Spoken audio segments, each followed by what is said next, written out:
Welcome ACPS families and community members. Thank you for joining us.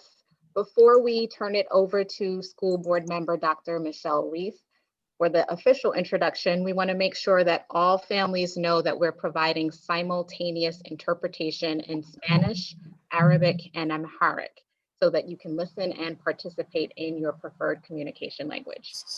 To access the interpretation services from your computer, please press the globe at the bottom of your screen and select either Spanish, Amharic, or Arabic.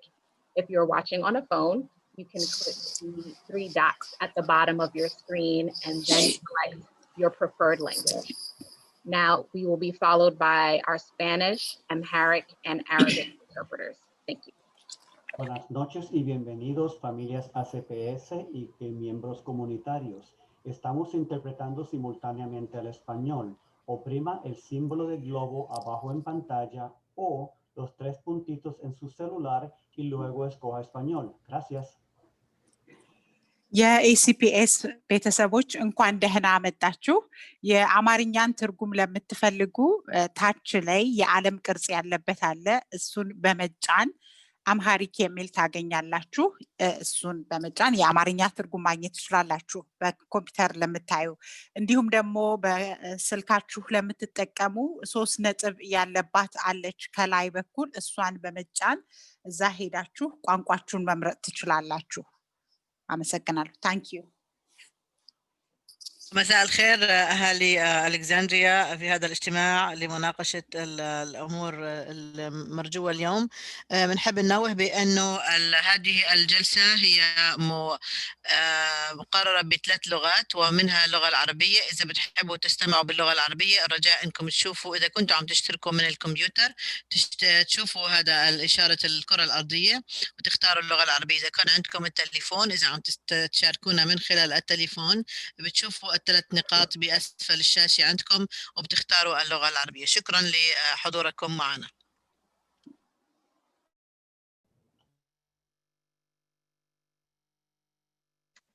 Good evening. I'm Michelle Reif, a member of the Alexandria City School Board, and I'd like to welcome you to our second community conversation for the Identity Project.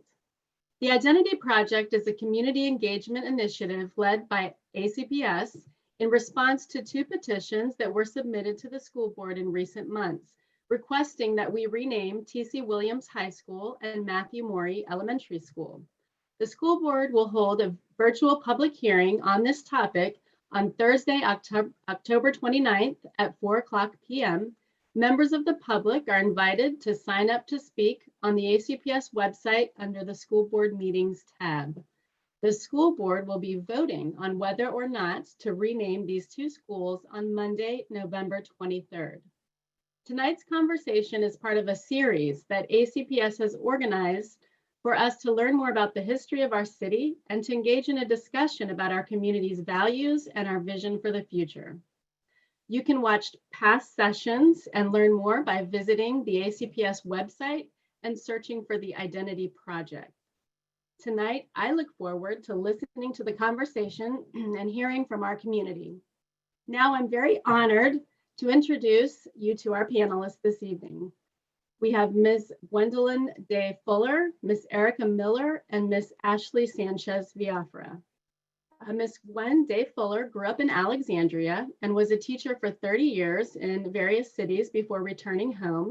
She's also the former chair of the Concerned Citizens Network of Alexandria, and one of our newest elementary school buildings is named after her father, Ferdinand T. Day. Ms. Erica Miller is a graduate of T.C. Williams High School and a partner in an executive search firm serving civic institutions, Isaacs and Miller. Ms. Ashley Sanchez Viafara is a senior at T.C. Williams High School and a student representative on the school board.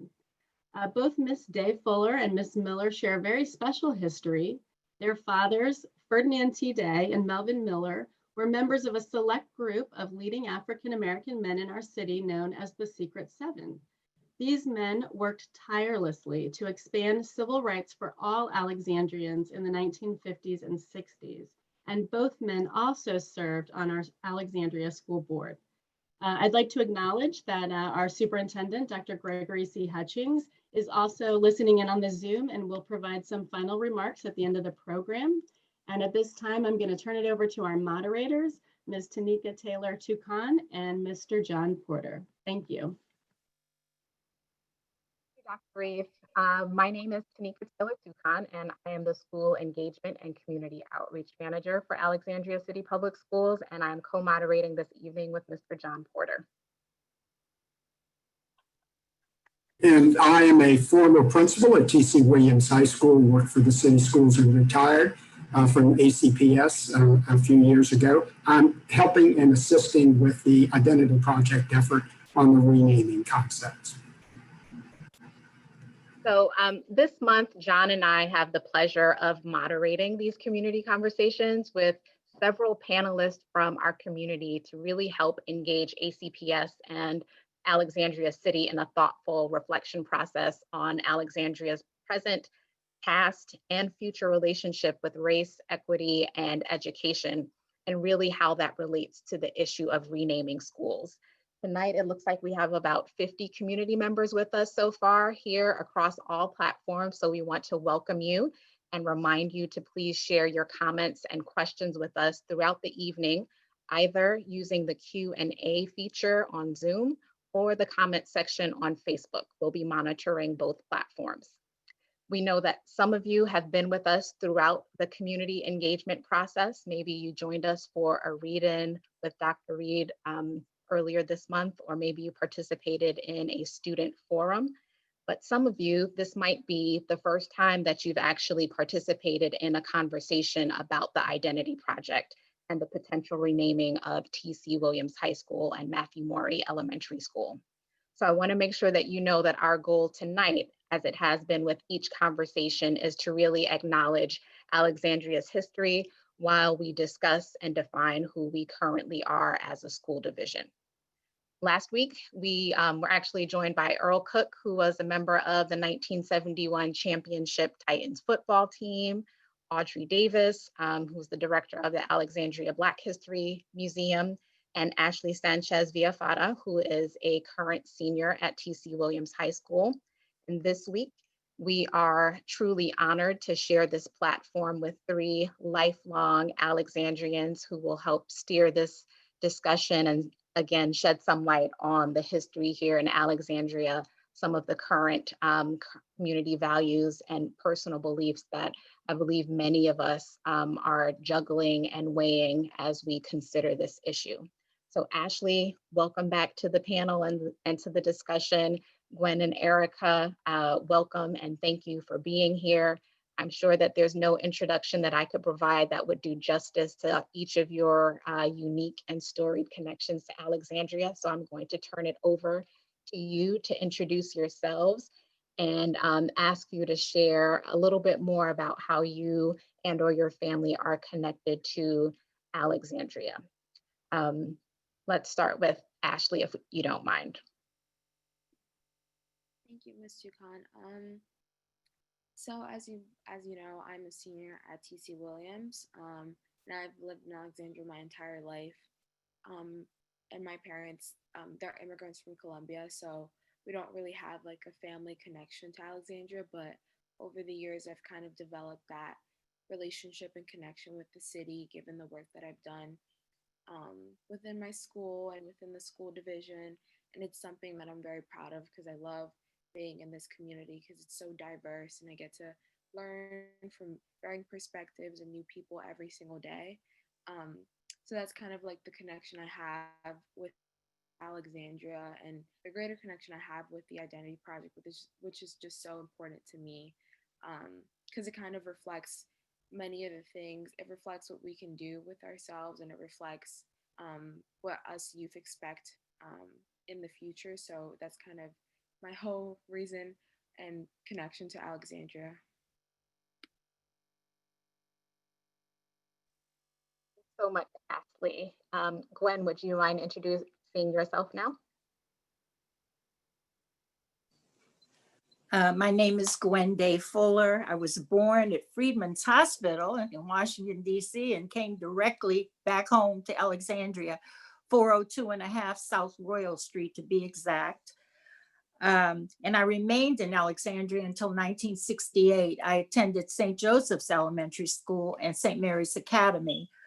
I taught in Newton, Massachusetts for a number of years, and I started an after-school program called the Affinity Group, which brought students from the Boston area into our school for educational purposes. And we kept them on several days of the month to teach them about their culture and to give them a place to come to vent, and because they were coming into a new environment. Since returning to Alexandria, I have really felt comfortable and so thankful that people really accepted me with open arms again after being away from 1968 until really 2006, when I came home to caretake for my mother and my father. Since returning to Alexandria, I've made lots of connections, and one is I served on the Superintendent's Advisory Committee for African American Achievement with Dr. Sherman years ago. I was on the Alexandria Library Board for about 7 years. I was a board member and chair of the board for Concerned Citizens Network in Alexandria for, actually, we've been in effect for 10 years or more.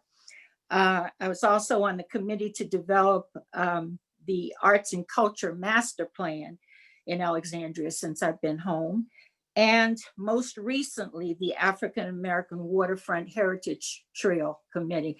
And I'm really proud of those things. It really allowed me to connect with the city after being away for so long. And additionally, the Student Commons at T.C. Williams has been named for my father, and also the Ferdinand T. Day School in Alexandria.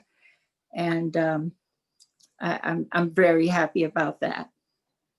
I have always come back to Alexandria for my sustenance, for my wisdom source, to be honest, wherever my parents were. And so it's always been home, even when I've been away. Thank you for that, Gwen. Thank you for having me. Absolutely. Erica, would you mind jumping in? Thank you, Tanika, and thank you for having me. It's an honor and a pleasure to participate in this very important community conversation. I am Erica Miller, and as was said previously, I'm a lifelong Alexandrian, born and raised, and have lived here most of my life. I'm a 1982 graduate of T.C. Williams High School, a proud Titan, and since adulthood, I have served in a number of capacities in the city. I served on the board of the Scholarship Fund of Alexandria, currently serve on the board of our community foundation, Act for Alexandria, and very pleased to be able to serve in those capacities.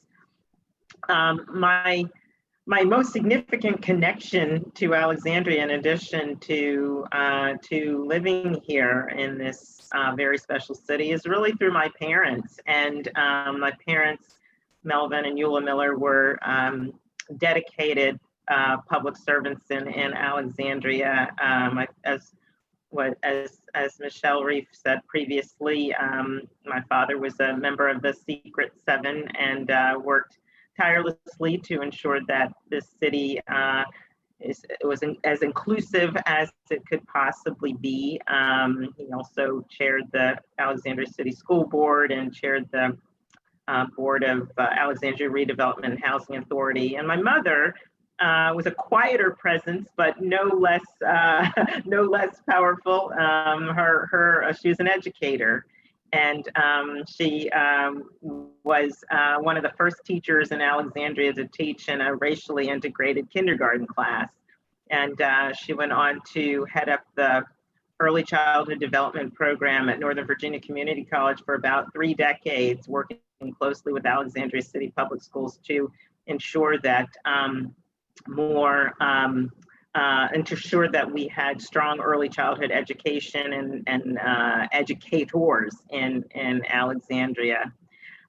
In my day job, I followed in those footsteps and went into education, and my whole career has been in education, starting as a teacher, an English literature teacher, and working in education policy and then public service at the federal level, and now help organizations, mostly education equity focused organizations, find leaders.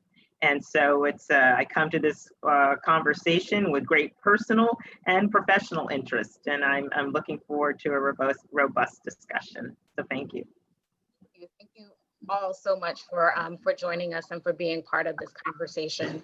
So the plan was to open up the formal part of the conversation with an initial question about community values, but Dr. Reif and Erica and Gwen, you all have mentioned the Secret Seven, and I want to make sure that the community members who have joined us really understand and know a little bit more about what that group was and what they worked for. Would you mind sharing a little bit more about your father's work and the contributions that they made to Alexandria through the Secret Seven?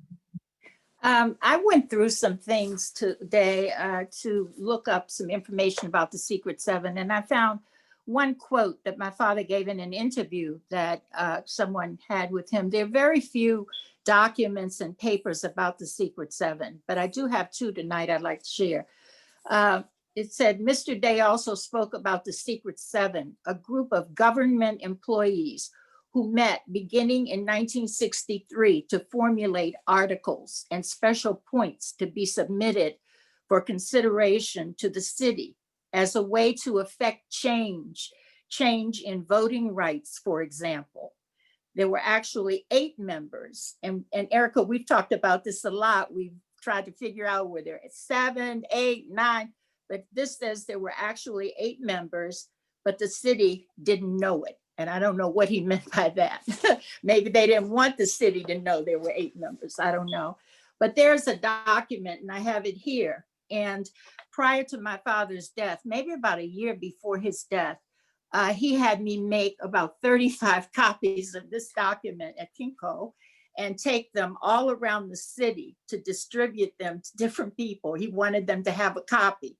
And I couldn't quite understand it at that moment. But since his death, I really understand it. And there's been a lot of emphasis placed on the Secret Seven in Alexandria. I'd just like to read one quick paragraph, and I think that will sum it up. And it will also show you that we are unfortunately still fighting some of the very same battles that they were fighting way back then.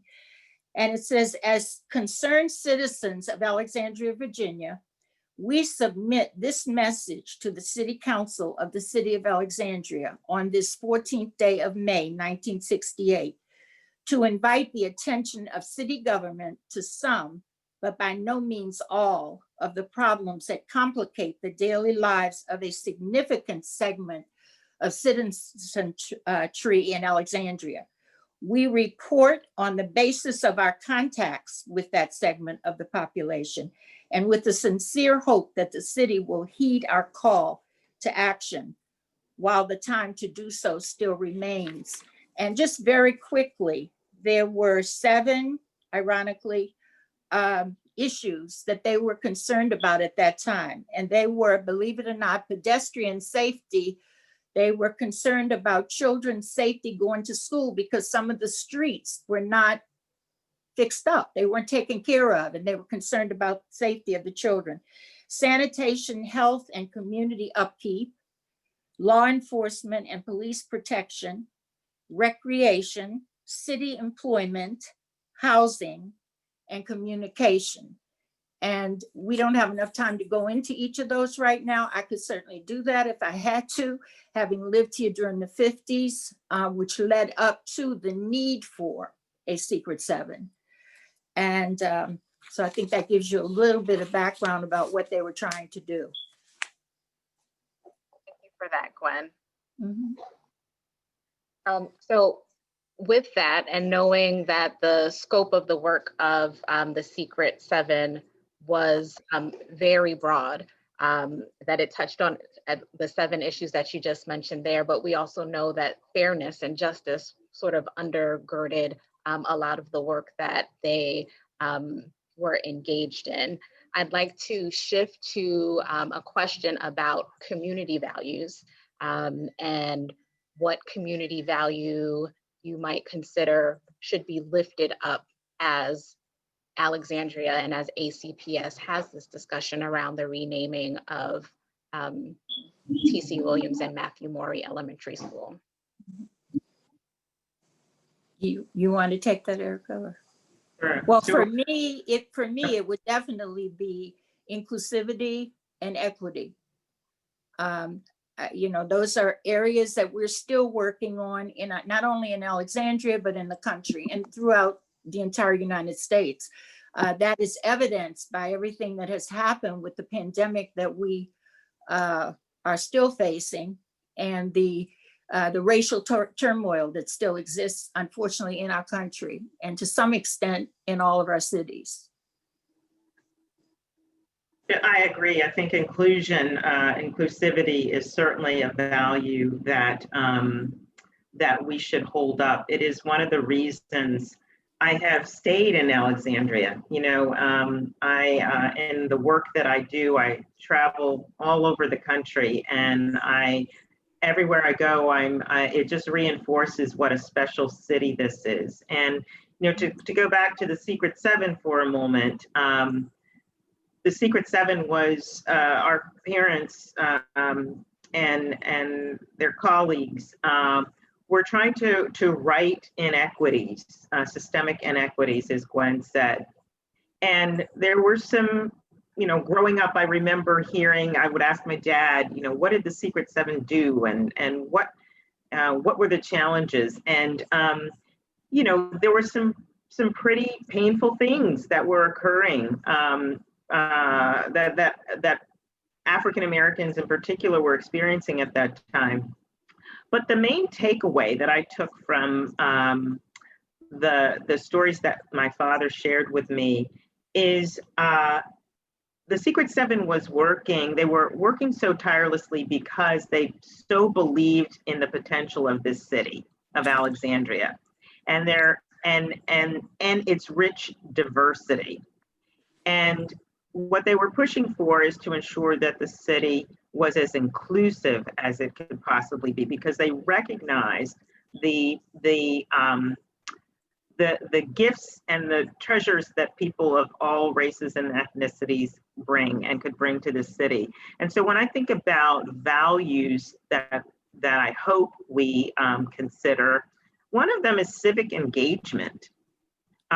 This is a city that to me is remarkable in its emphasis on its encouragement of civic engagement. It's a city that acknowledges its history, but strives to be better than its history. And I think, I hope that as we're considering the name change, that we think about that value and continuing to encourage that value. And also, I would just like to add, as I reflect upon the events of the past, there are mixed emotions, feelings of regret that actions to redress wrongs and to meet vital needs were very slow in coming. However, there is some consolation, pride, and satisfaction in the notable gains that we won. While admittedly, much has been accomplished, much remains to be done. We are still, in Alexandria and throughout the nation, in search of the open society in which class, ethnicity, and wealth confer no special advantages, a society in which all citizens are full partners in the democratic process. It is a dream that is echoing or has echoed for centuries from the old dilapidated Hallowell and Snowden school grounds. And if we go back in our history, we know what happened. And we know that people have deep feelings, deep-rooted feelings about things that affect them when it comes to race. And when I think about T.C. Williams, I really think names are so super important. I think we'll get to that later, but how we name a school, when I think about all we had to go through to have the Ferdinand School come to be. It wasn't just a fly by night, oh, the school is going to be named for someone. There was a total process. And I think that has to happen even when we think about naming now and also getting rid of names, because names do mean something, and children should be able to look up and see a school name and really feel good about it, feel good about coming, feel good about what that person did. And so I just like to leave it at that. Gwen, it was so interesting to hear both you and Erica sort of pontificate on the different community values that should be considered and that are actually existing now here in Alexandria, but that should come to the forefront as we go through this process. Ashley, I wonder, as a current student at TC Williams, do you see any parallels between the community values that you and your peers hold between what Erica and Gwen were discussing? Parallels, especially just the value of inclusiveness. I think that's very important when you're talking about community. You need to be able to be inclusive of everyone and everyone's experiences and circumstances in order to come to a consensus and be unified under the same idea. Because once you, like I've said, like once you create that community, you create a platform where people feel empowered and they want to do the work and they feel that it's something that's near and dear to their heart. And for me, I think one of the most important community values is the whole idea of, the power of dialogue. It's so important for you to understand the language of inequity. It's important to understand these systems and how they affect certain groups of people if you truly want to dismantle these systems and these institutions. And for me, it's all about the education piece, like I said, and the power of dialogue has the ability to do that for us. So just using that as a community value, along with what Ms. Miller and what Ms. Day Fuller said, it's just so important to, be inclusive and to really hold that value of having dialogue between each other in order to understand what we're talking about and to, really dismantle and, create new systems and create a new narrative. And also in listening to the program from the last time, one of the things I noticed was someone mentioned that, we were just starting to think about the naming process or changing a name. And really, from my knowledge, that desire goes way back to maybe 1998. I remember people, and maybe prior to that, people talking about wanting a change. And just, making moves to make that happen. But it's not new, is what I'm trying to say. I mean, I think it's something that people have wanted for a very long time. So it isn't a new issue. I think that community values often reflect the personal beliefs of the members that make up the community. So I want to shift a little bit slightly and try to draw on some of your own personal experiences and ask you to respond to the next question, which is, which of your personal beliefs is weighing most heavily as you consider the decision to change the name of a school or to not change the name of a school? I'll start, and maybe I see there's also a question in the chat, so I'll kind of try to connect what I'm going to say to that. The question in the chat is asking if our fathers knew TC Williams or told us anything about TC Williams when we were coming along. So I did not learn much at all about TC Williams, the man, when I was in school, when I was attending TC Williams High School. But I do remember asking my father once who this person was. And he told me a little bit about TC Williams, the man. And I remember the experience of feeling conflicted or confused because I mean, what he shared with me is that this had been a person who did promote segregation. So he shared that part of this man's history with me. And what was confusing to me is that was so incongruous with the school that I attended. So T.C. Williams had such rich diversity, diverse in terms of race, ethnicity, socioeconomic background, nationalities, and that diversity was embraced even back in the late 70s and early 80s.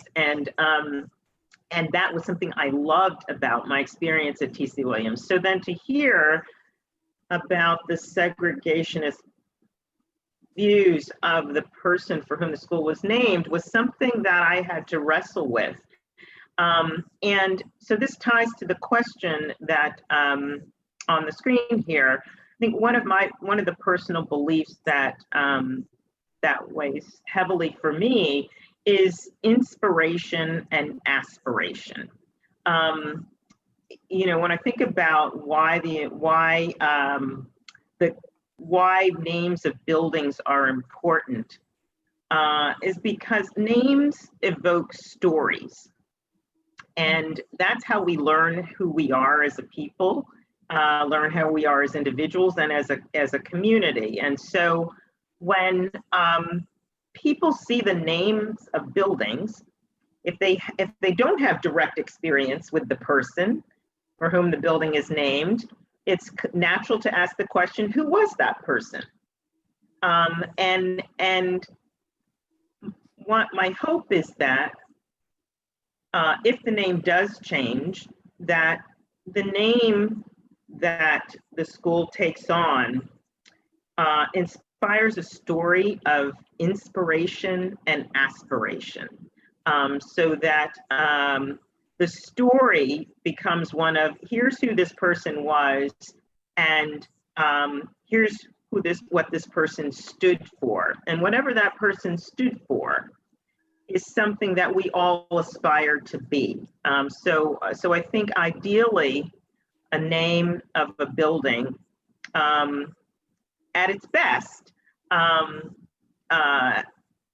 inspires us to strive to be even better as people and as a community. And along those same lines, when I was in the Boston area, I co-directed a summer camp at the African American Meeting House in Beacon Hill. And one of the things we did, we serviced children who came from all of the different communities in the Boston area. And one of the segments we did was on naming. And I remember I wrote a poem about naming, and a friend of mine put lyrics to it. And it was called My Name Speaks of Freedom. And I looked everywhere today and I couldn't find it. So I don't know all the lyrics, but I remember the first two lines. It said, my name speaks of freedom. My name speaks of freedom. No slave master's choice, no lack of respect. And for me, I think a school name should be for someone that you can, as Erica said, have reasons for respect. And no one's perfect, but that people have done things in their life that, you know, they had to work for and strive for, and, you know, treat people the right way, and all those kinds of things that we're taught as we're growing up. And so I do think naming is important. And I remember during those sessions, the children, many of them had a story, whether they were Chinese or whether they were Muslim or whoever, wherever they came from, they had a story about their names. And I learned a lot myself about how certain people in Africa named a certain name because they were born on a certain day or a certain time or whatever it is. So names are super important, is the point that I'm making. And certainly with regard to, you know, naming of a school.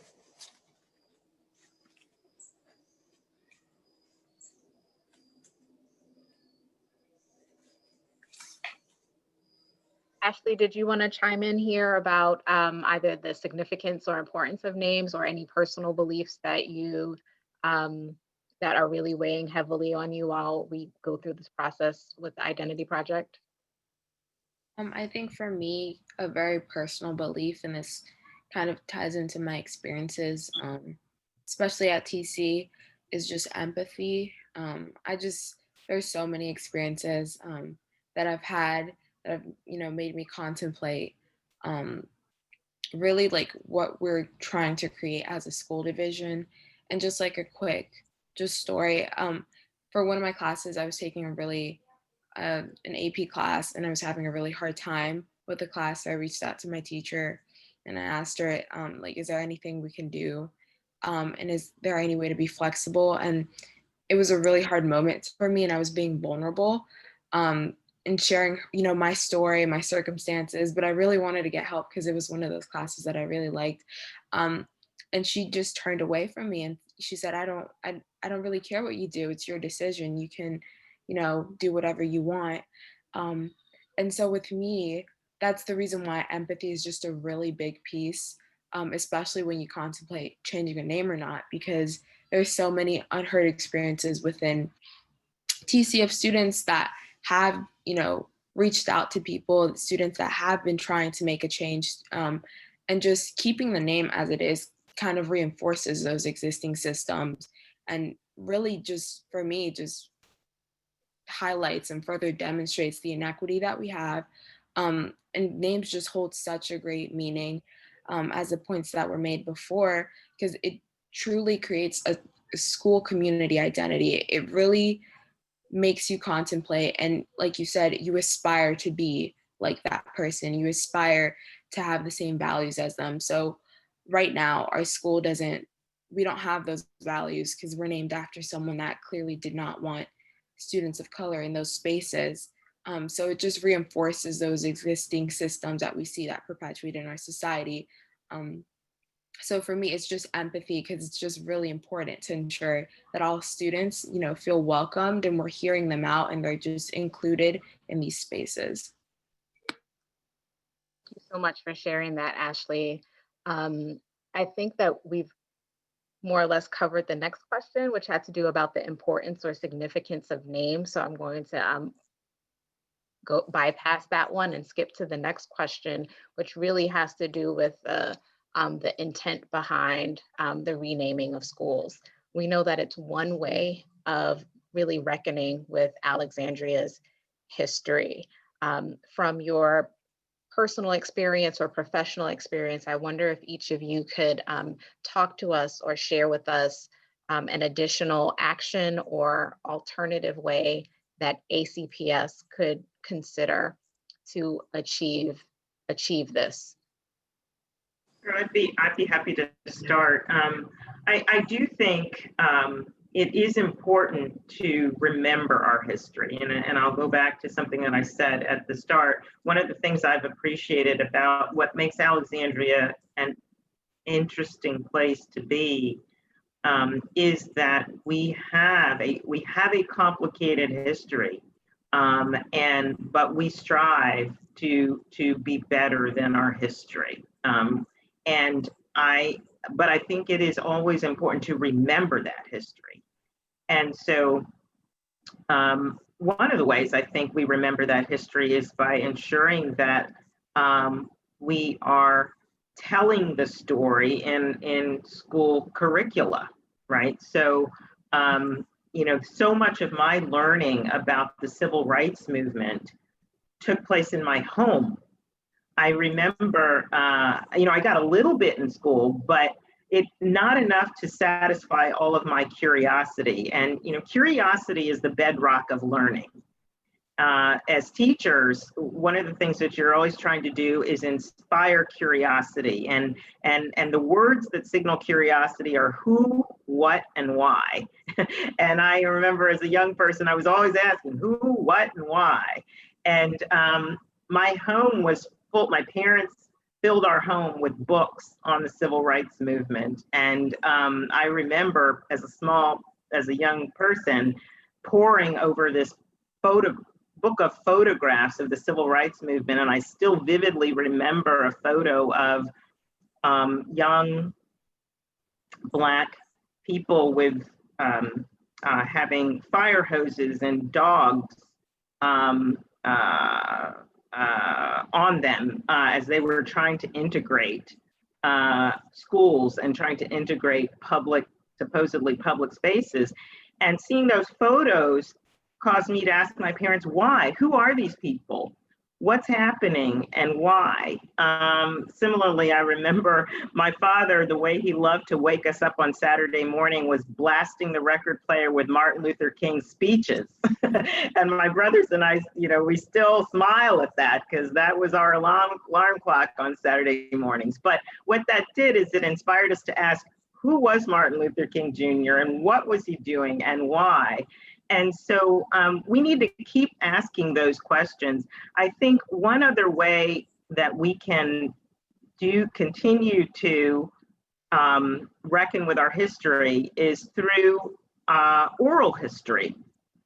So we have, the beauty of technology is that we're able to capture oral histories, and both of my parents have passed away, but I remember when they were both named Living Legends of Alexandria, there were some videos done of them, video interviews of them. And I treasured those interviews because they were telling their story. And I think, that what we can do with technology is capture these stories so that all people of all ages have access to our history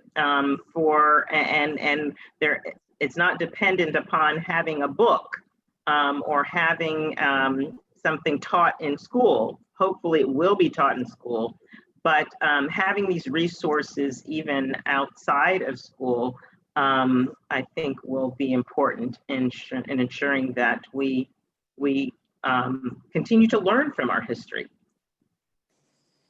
And sometimes it's something that's really simple. I remember teaching in the Newton schools, and one thing that we noticed is that the first thing, I noticed, was that the first thing the children learned about in 4th grade was about slavery.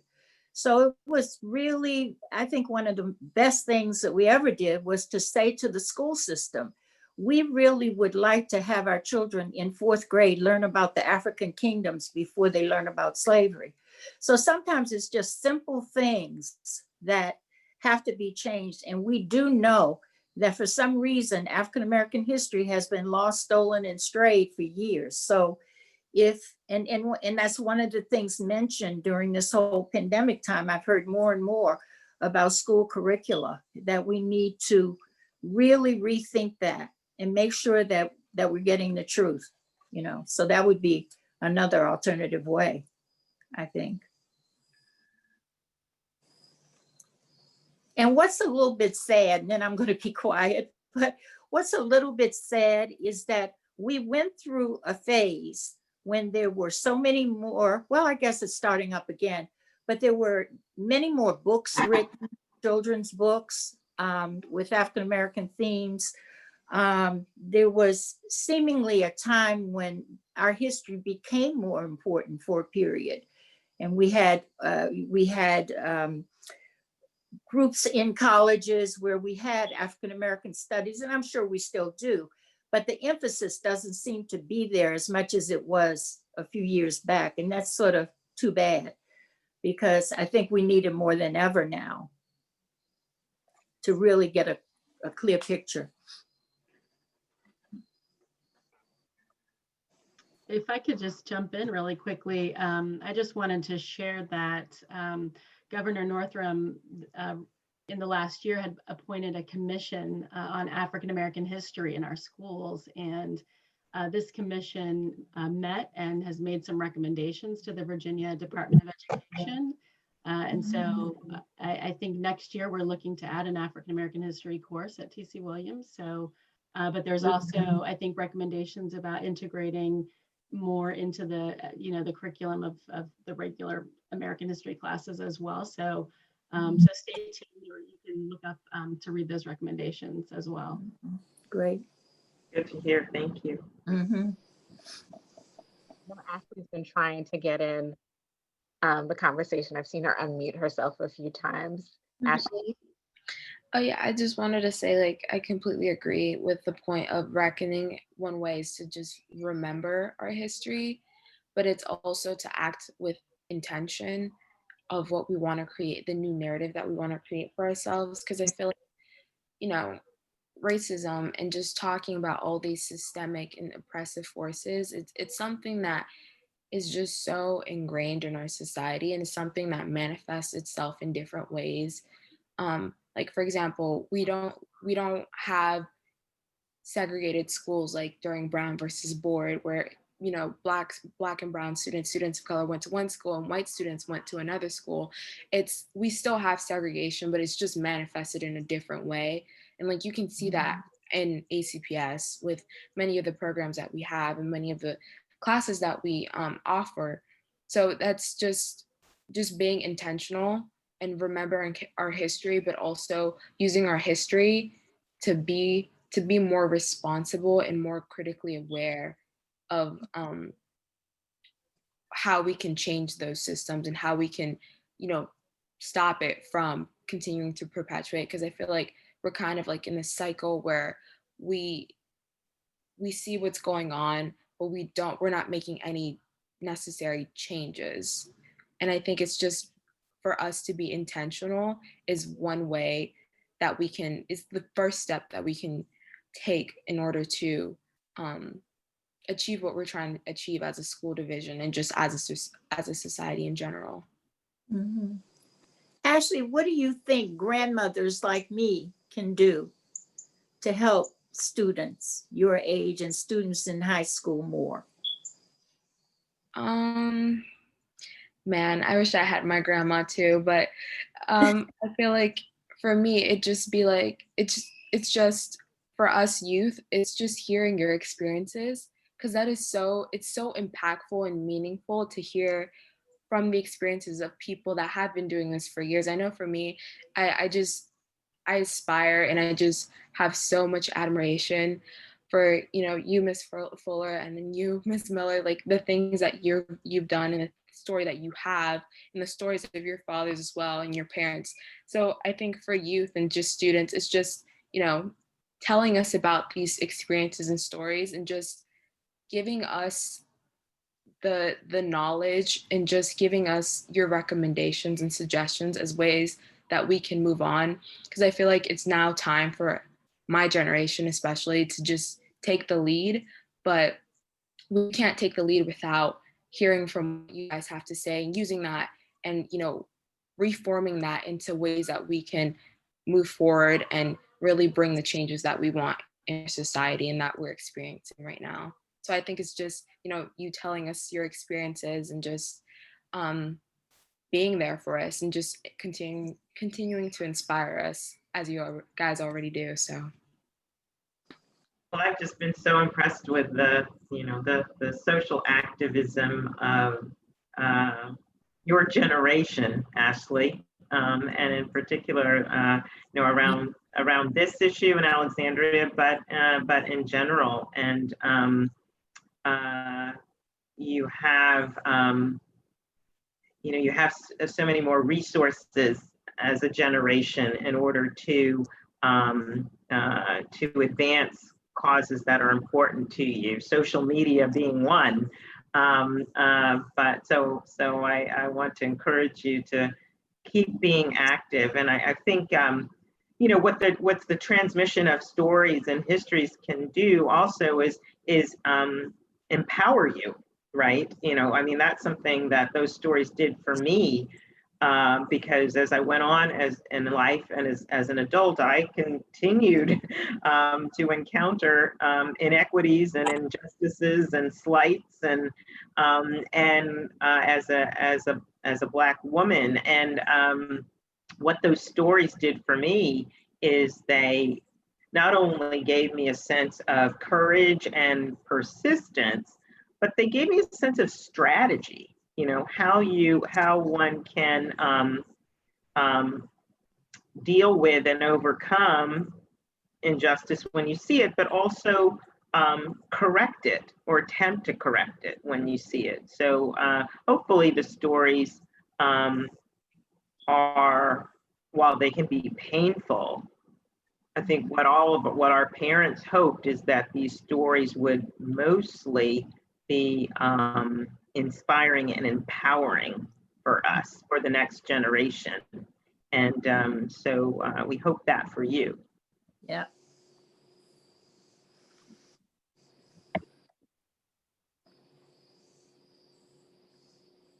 So it does look like we have a couple of questions that were put in the chat box, not in the Q&A feature.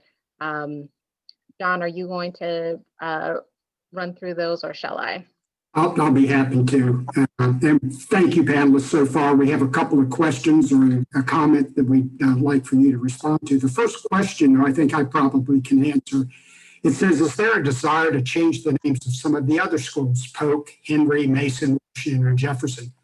The school division has a policy on naming and renaming buildings and other facilities. It's been in place in variations since the mid-1990s, if I'm remembering correctly, and been adjusted and adapted in different fashions since that time. The policy basically says that a renaming may be considered on the occasion of 100 people petitioning the school board to change a name. And basically that is the process that leads to consideration for a name change at this point. That took place regarding or in reference to T.C. Williams, and also took place in reference to Maury Elementary Schools. So it's a policy, and it's part of the policy. And the importance of adhering to the policy has been addressed to some degree, or policy or policies has been addressed to some degree in ensuring appropriateness and fairness in the handling of matters that come before the board. But it's more a comment than a question, but I think it's one that deserves some response. One of our participants this evening asked if changing a name, even though it's a negative, might distort history to where we don't learn from the mistakes that were made when this originally happened. And therefore we are, I think, in a sense, bound to make mistakes again. Anyone like to respond to that? Any of the panelists? I'm a little confused. That naming a school would be what, John? Yeah, Gwen, it's basically saying that if we rename, not just a school, I think this is it focuses on, because we're talking about a school, but if we rename a school because of a negativity attached to that original name, are we erasing a part of history that we've been bound to repeat because we have not addressed the issues, I think, surrounding that? Personally, I think that's two different issues. Uh-huh. I think we can certainly address issues aside from whether or not we change a school name. I think we could still address the issues in other ways. Yeah.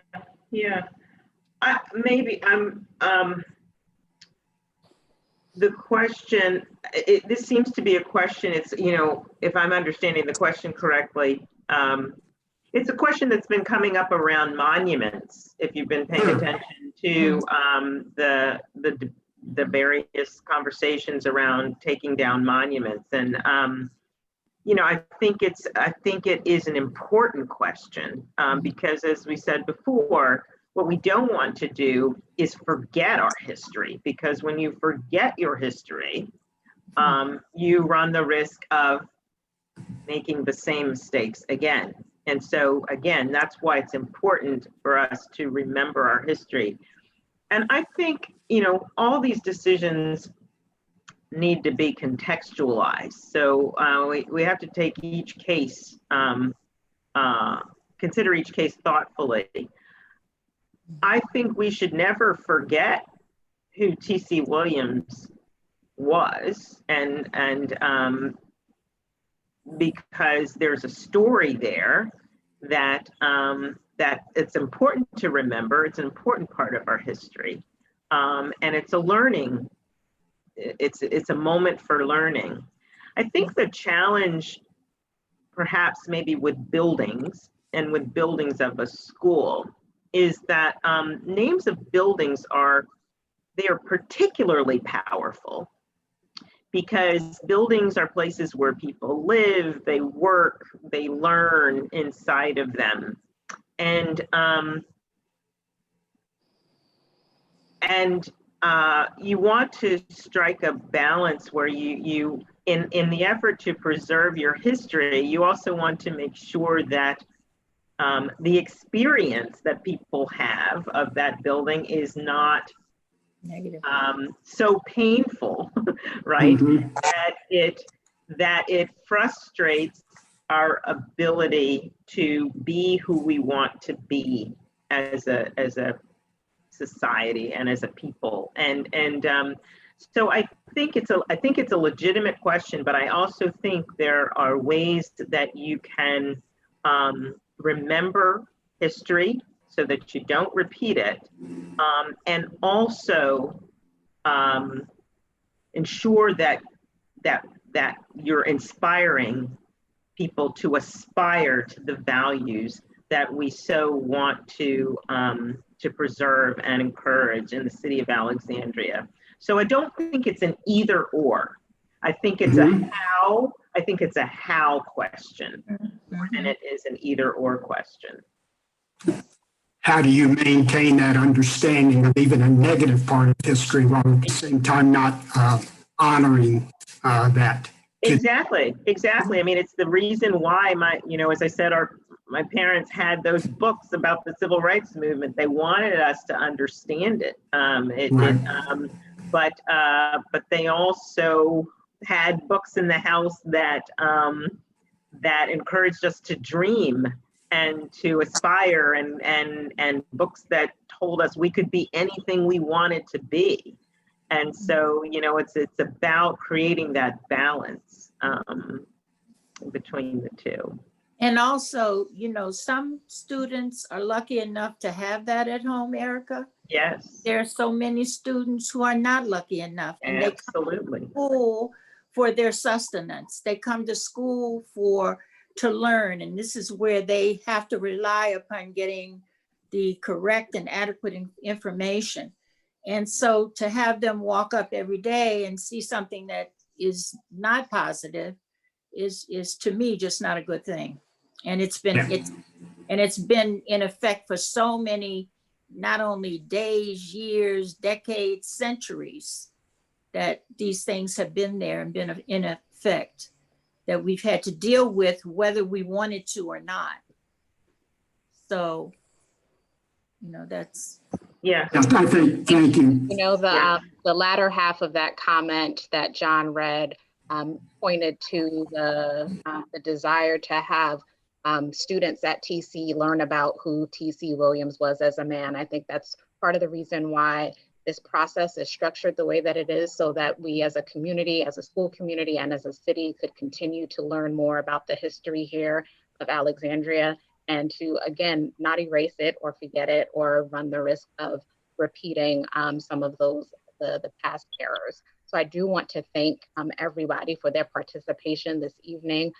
Erica, Gwen, Ashley, it's been really an insightful and enlightening evening. I thank you for your time. I thank all of the families for joining us. I do want to encourage you to continue to follow along and participate in this process. There is a website listed on the screen. Please visit that website, and you can engage in some of the upcoming activities that we have related to the Identity Project. And I believe Michelle Reif has a couple of words to help us close. But thank you all again. And again, thank you to our interpreters. Thank you. Thank you, everyone, for participating. I really enjoyed listening to the conversation. One of the takeaways for me is the importance of civic engagement and the role that parents and grandparents and educators have in, passing on that value of civic engagement to our young people, and really mentoring them in that process as well. And I know, Ashley, you make us so proud because of your civic engagement serving on the school board.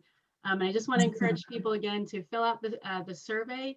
You have until October 28th to give us your feedback on the renaming of schools, and you can sign up also to speak at our public hearing on the 29th. And now I'll just turn it over to Dr. Hutchings to close us out. And thank you, Dr. Reif, for facilitating this, and Ms. Toucan for facilitating this as well. I'm always inspired when I get to see Miss Day Fuller and Miss Miller, because I stand on your shoulders every day and your father's shoulders. You know, I would not be the superintendent of Alexandria City Public Schools if it were not the sacrifices that were made by the Secret Seven to pave the way and open doors to allow me to walk in. So I take it very seriously and to heart. And Ashley, I just want to say thank you for speaking to the fact that we have to look up to people like our grandmothers or mothers and all of those who paved the way before us. The only way we're going to have the courage and be bold enough to make a difference is by knowing that people before us, they had it a lot tougher than we do today. Now, we say things are bad now, but I can tell you what, I'm the superintendent of Alexandria City Public Schools. When T.C. Williams was around, I wouldn't have even been able to walk into the building. So we've come a long way, but we have a long way to go. So knowing our history will prevent us from repeating it. And that is key and so important. So just thank you all for this evening. And I look forward to the next session. And I just can't wait until we can change the name of T.C. Williams, because the more I learn about it, the more eager I am to say no more in the city of Alexandria. So have a great evening. Thank you. Thank you. It's been an honor to participate. Yes, ditto. Good night, everybody. Good night, everyone. Good night.